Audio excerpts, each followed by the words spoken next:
Farhan sir, IPOs, 6 main board IPOs this week, और बड़े बड़े टाटा कैपिटल, एलजी जैसी जैसी कंपनियां जो है बड़े भारी भरकम नाम है। इन आईपीओज में क्या करना चाहिए? देखिए, स्पेसिफिक आईपीओ नोट नहीं निकाली है, इन सब पर तो विशेष टिप्पणी नहीं ओके। करूंगा, लेकिन एक ओके। एक एक एक बात आपके दर्शकों तक पहुंचाना चाहूंगा मैं कि हर आईपीओ को लिस्टिंग गेन्स के नजरिए से मत देखिए आप। करेक्ट। कंपनी अलग अलग होती है, कामकाज अलग अलग होता है, मूल्यांकन अलग अलग होता है, मैनेजमेंट अलग होती है, वगैरह वगैरह वगैरह। तो हर हर आईपीओ में अगर आप ये सोचते हैं कि आपको 15 20 30 40% लिस्टिंग गेन मिलेगा, ये सोच अनिवार्य नहीं है। कंपनी का कामकाज भी देखिए, मूल्यांकन भी देखिए और मैनेजमेंट को देखिए, और फिर निर्णय लीजिए कि आपको किस नजरिए से निवेश करना है, लंबी अवधि के लिए करना है या लिस्टिंग गेन्स के लिए करना है। लेकिन थोड़ा सावधान रहने की मैं राय दूंगा उन सब लोगों को जो सब आईपीओ में लिस्टिंग गेन्स की उम्मीद रखते बिल्कुल। टाटा कैपिटल जो अब 2025 का सबसे बड़ा आईपीओ है, वो आज खुला है अक्टूबर 6 को। अक्टूबर 8 को बंद होगा। प्राइस बैंड 310 से 326 के बीच में है। इशू साइज 15,512 करोड़ रुपए का है। ये आईपीओ खुला हुआ है। जीएम की अगर मैं बात करूं, जो देखा जाता है तो वो बहुत ही कम है, 7 रुपए के आसपास जीएमपी चल रहा है। यानी कि म्यूटेड लिस्टिंग की बात हो रही है। पर आई डोंट ट्रस्ट जीएमपी। आपको फंडामेंटल देख के ही इस आईपीओ में निवेश करना चाहिए। और वी वर्क का आईपीओ भी आज खुला है। आज नहीं खुला है, खुला तो अक्टूबर 3 को था, लेकिन आज भी वो खुला हुआ है और अक्टूबर 7 को उसकी क्लोजिंग होगी। प्राइस बैंड जो है वो 615 से लेकर 648 के बीच में है। Issue size 3,000 crore. LG electronics के इशू की बात करते हैं, और वहां पे बिडिंग डेट इज अक्टूबर 7, यानी कि कल ये आईपीओ खुलेगा और अक्टूबर 9 तक खुला रहेगा। 1,080 से 1,140 के बीच का प्राइस बैंड है, और 11,607 करोड़ रुपए जुटाने की योजना जो है वो कंपनी रखती है। विजय सर, नायका और पेटीएम दोनों को देखिएगा। नायका आज 5% ऊपर है, इसका बिजनेस अपडेट बहुत अच्छा आया है। और पेटीएम में भी एक अच्छा रुझान बना हुआ है, 1212 के आसपास का स्तर देखने को मिल रहा है। बहुत ही मोमेंटम दोनों ही स्टॉक्स में। नायका में मैं मानता हूँ मैडम कि आज एक बड़ा ब्रेकआउट आया है, तो नायका हमें लगता है कि ये यहाँ से एक फ्रेश अपसाइड हो सकता है, बट ये मुझे लगता है कहीं ना कहीं ट्रेडिंग अपॉर्चुनिटी होगा। 265 से 270 तक का एक विंडो है जहाँ पे इसने जिसे सबसे बाई ट्रिगर दिया वो एक ओपन अप होता है। तो इसको कल का ही स्टॉप लॉस रहेगा। कल का जो लो है 237 वो बेस रहेगा। वो बेस से 265 से 270 तक का टारगेट के लिए मुझे लगता है ये मोमेंटम बरकरार रहेगा। तो व्यू एक्सट्रीमली पॉजिटिव है और इसका जो डायरेक्शनल ट्रेंड है वो भी पॉजिटिव है। तो मुझे इमीडिएट शॉर्ट टर्म में कोई वीकनेस नहीं दिखा देता है। वर्स्ट के सिनारियो में ये 230 के आसपास आ सकता है, जो मुझे लगता है काफी डिसेंट बाय बन जाएगा, और वहां से मैं 270 275 तक के लिए मैं प्ले करना चाहूंगा। तो व्यू पॉजिटिव रहेगा। पेटीएम में आप देखिए, पेटीएम में काफी दिनों के बाद जो फॉल आया था पिछले लास्ट 15 लाइक मिड ऑफ सितंबर में 19 तारीख के जी। बाद, साढ़े तो बारह ले थोड़ा जी। सा थैंक यू। थोड़ा सा सरप्राइजिंग था। तो बट अभी काफी दिनों के बाद मुझे लगता है आज जो एनबीएफसी में होने के बाद जो जिस हिसाब से इसको भी थोड़ा सा कहीं ना कहीं एक स्ट्रेंथ देखने को मिला है। हम्म। तो ये जो सप्लाई आया था पेटीएम में हम्म। करीब करीब हम्म। 1296, तो मैं आने हम्म। वाले दिनों में मुझे लग रहा है ये 1300 का जो लेवल है ये डेफिनेटली ये स्टॉक एक बार पार कर जाएगा। सस्टेन होता है नहीं होता है वो हम फिगर आउट करेंगे। बट अभी जो 1200 के लेवल से 1300 का और एक 100 पॉइंट्स का जो एक रन है, वो मुझे हम्म। डेफिनेटली लगता है कि ये काउंटर में हमें देखने को मिलेगा। हम्म।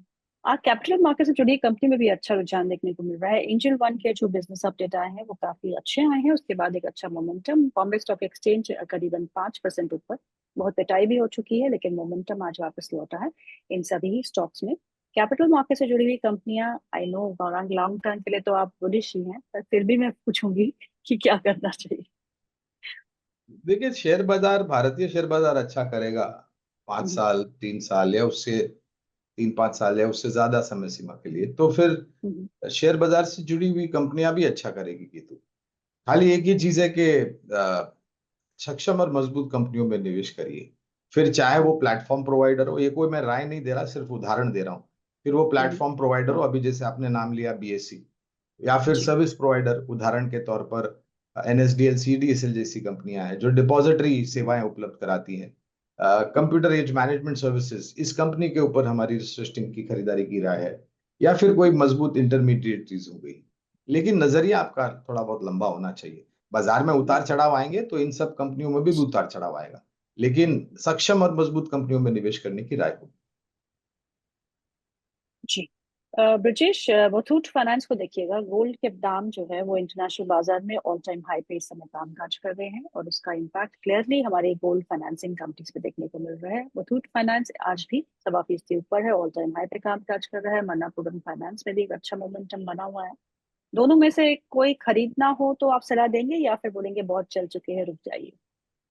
नहीं, बेसिकली मन्नापुरम में आज हमने एक्चुअली हमारे क्लाइंट्स को ट्रेडिंग के नजरिए से बाय कॉल दिया हुआ है।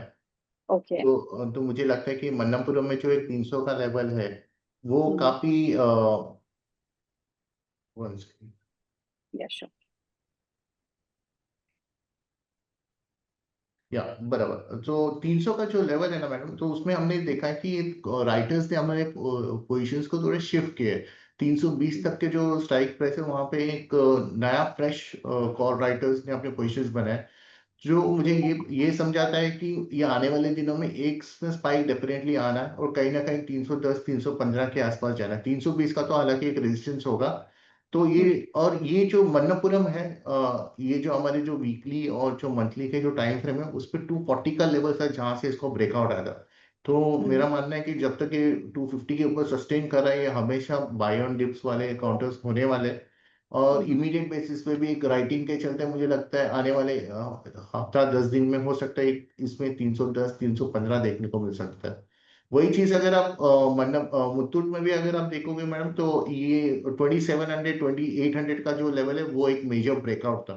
तो जब तक ये काउंटर ये लेवल्स के ऊपर, आप इसको राउंड अप करके 3000 का भी आप फिगर पकड़ लीजिए, जब तक ये 3000 के ऊपर सस्टेन हो रहा है, इसका जो अंडरटोन है या फिर डायरेक्शनल व्यू है वो हमेशा बुलिश ही रहने वाला है।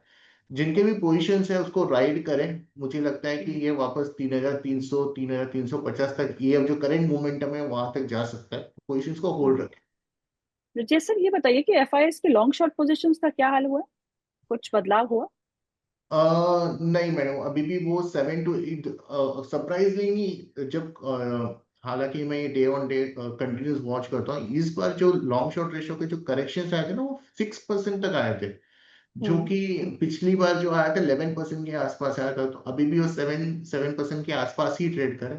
और हम्म। एफआई के लॉन्ग शॉर्ट रेशो में कोई डेवलपमेंट नहीं है अभी भी। कुछ हम्म। करीब करीब 1,80,000 के कॉन्ट्रैक्ट के आसपास अभी भी उनके शॉर्ट्स ही है इंडेक्स में। हम्म। और हम्म। ओवरऑल भी वो शॉर्ट्स ही लेके चल रहा है। तो ये जो फिगर अभी थोड़ा सा मुश्किल हो गया। पहले क्या होता था कि ये फिगर के ऊपर हम व्यू लेते लेते थे और ओवरसोल्ड करेक्ट। होने की वजह से हम उसमें व्यू लेते थे। बट अभी एक, सिंस आप मान के चल सकते हैं जनवरी से, स्टार्ट ऑफ द ईयर से ये डेटा इतना नेगेटिव है और कभी भी एक बार भी पॉजिटिव में नहीं आया है।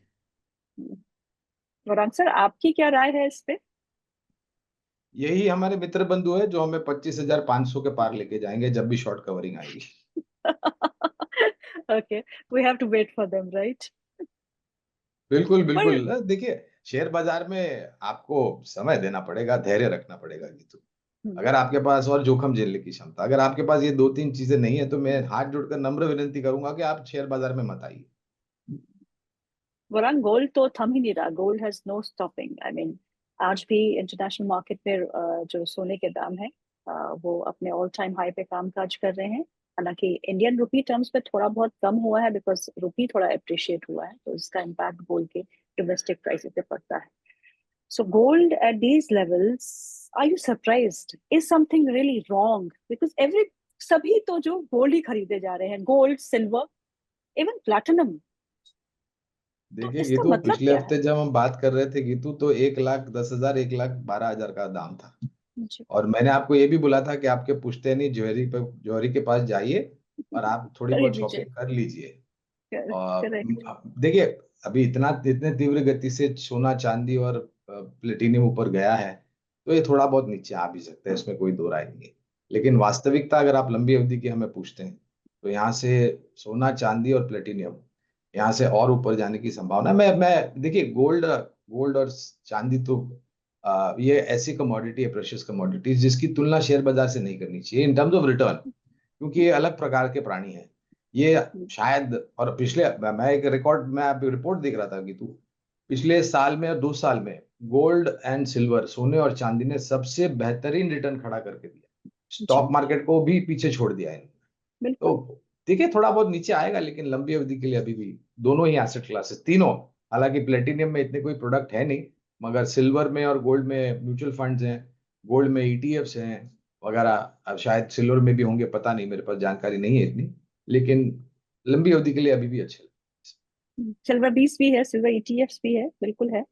और मैं आपसे ये पूछ रही थी कि क्या अंडर करंट कुछ और है क्या? आई मीन वर्ल्ड के सेंट्रल बैंक्स खरीदे जा रहे हैं, but has to be something to it ना। डी डॉलराइजेशन एक खबर निकल के आती है, देखिए you know.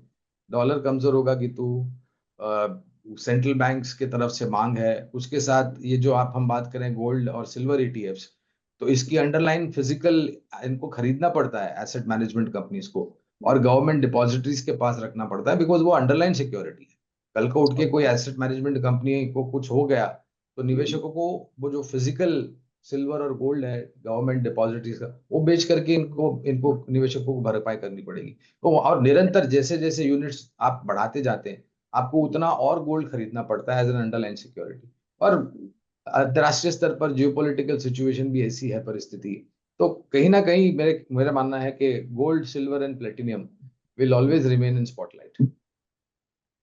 Ji Vijay sir, पिछले हफ्ते मेटल्स का बोलबाला था। मेटल्स में काफी अच्छी हमने तेजी देखी, चाहे वो टाटा स्टील हो, जिंदल स्टील हो, जेएसडब्ल्यू हो, सभी स्टॉक्स में एक अच्छा रुझान था। लेकिन आज वहां मुनाफा वसूली देखने को मिल रही है। जिंदल स्टील जो है वो करीबन 3% नीचे है। जीएसएल और सेल में भी करीबन 200 नहीं 2.25% की गिरावट देखने को मिल रही है। और टाटा स्टील करीबन 2% नीचे कामकाज करते हुए। क्या इनको डिप्स पे खरीदना है? 100% मैडम, क्योंकि हमारा मानना है कि मेटल्स ये एक ऐसा होने वाला है जहाँ पे ये अंडर परफॉर्म आउट परफॉर्मर रहने वाला है आने वाले दिनों में। तो जब भी करेक्शंस मिलेंगे मेटल्स में, मुझे डेफिनेटली लगता है कि इसमें बाइंग करना चाहिए। तीनों ही स्टॉक्स, लाइक जैसे कि आपने बताया जिंदाल स्टील, हाँ 950 का लेवल है, तो इसका अंडरटोन काफी बुलिश है। हम इसको ट्रेंड एनालिसिस के हिसाब से देखते हैं तो 950 में उसका मेजर ब्रेकआउट आया था। तो हो सकता है कि एक बेसिक थोड़ा सा प्रॉफिट बुकिंग, अगर ये मुझे वापस 1000 के आसपास मिलता है तो डेफिनेटली मैं इसमें लंबा पोजीशन बनाने की कोशिश करूंगा, क्योंकि मुझे लगता है कि ये वापस, क्योंकि मेटल ऐसे सेक्टर मुझे लगता है कि काफी आउट परफॉर्मेंस रहेगा। टाटा स्टील की भी अगर आप बात करें तो जो मेरा स्टॉप लॉस है वो 160 के आसपास, 160 थोड़ा नजदीक हो जाएगा, 155 पकड़ लीजिए। जब तक ये 155 के ऊपर सस्टेन हो रहा है, इसमें कोई वीकनेस नहीं है। अगर ये मिलता है 160 के आसपास तो 150 5 रुपए का रिस्क लेके इसमें डेफिनेटली एक बड़ा पोजीशन बनाया जा सकता है। सेल की भी अगर बात करें तो मेरा जो सपोर्ट है वो 120 के आसपास आता है। जब तक ये 120 के ऊपर सस्टेन है, इसमें मुझे कोई वीकनेस नहीं दिखता है।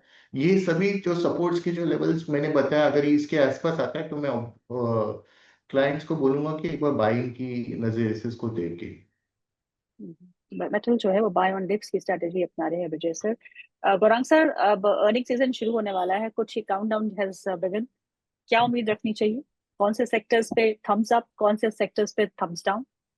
देखिए थम्स डाउन तो नहीं, लेकिन तिमाही दर तिमाही ज्यादा आपको बदलाव भी अपने पोर्टफोलियो में लंबी अवधि का निवेश को नहीं करना चाहिए। तो हमें लग रहा है वित्तीय क्षेत्र, रक्षा क्षेत्र, capital goods engineering, capital market जिसकी बातें हम कर रहे थे, ऑटो क्षेत्र, सीमेंट, ये कुछ क्षेत्र है जहां पर नतीजे बेहतर आने का अनुमान है।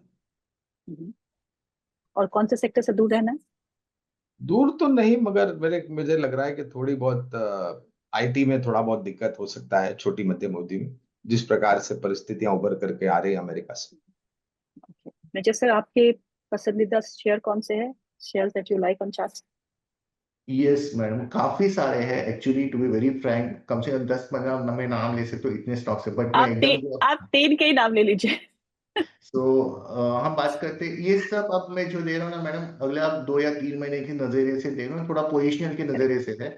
जीएसपीएल जो 320 के आसपास ट्रेड करा है, मुझे लग रहा है इसमें आने वाले दिनों में एक अच्छा खासा एक बड़ा ब्रेकआउट देखने को मिल सकता है। टेक्निकली मैं कंफर्मेशन आ चुका है लास्ट वीक में, तो मुझे लगता है कि ये 350 तक जाएगा जीएसपीएल। तो एक प्रिसीजन वायर करके एक स्टॉक है जो 210 के आसपास ट्रेड कर रहा है, तो इसी में भी हाल ही में एक 205 208 के बाद वीकली चार्ट पे मल्टीपल रेजिस्टेंस का एक ब्रेकआउट देखने को मिला है, तो मुझे लगता है प्रिसीजन वायर में एक नया तेजी देखने को मिल सकता है। ओके ये भी मैं 250 260 के आसपास देख रहा हूँ। और लास्टली जैसे कि अपोलो हॉस्पिटल पे हमारा फंडामेंटल व्यू भी है और मैं टेक्निकली भी मैं काफी कन्विंस हूँ। ये 7,600 से मुझे लगता है कि वापस ये 8,000 8,200 टेक्निकली और फंडामेंटली 8,500। तो मुझे लगता है कि इन स्टॉक्स को हमें पोर्टफोलियो में रखना चाहिए और थोड़ा पोजिशनली खेलना पड़ेगा, बट डेफिनेटली इसमें पैसे बनेंगे। ब्रजेश जी, बहुत बहुत शुक्रिया आज प्रोग्राम में शामिल होने के लिए, और आंसर आपका भी बहुत बहुत शुक्रिया। Thank you so much for your time.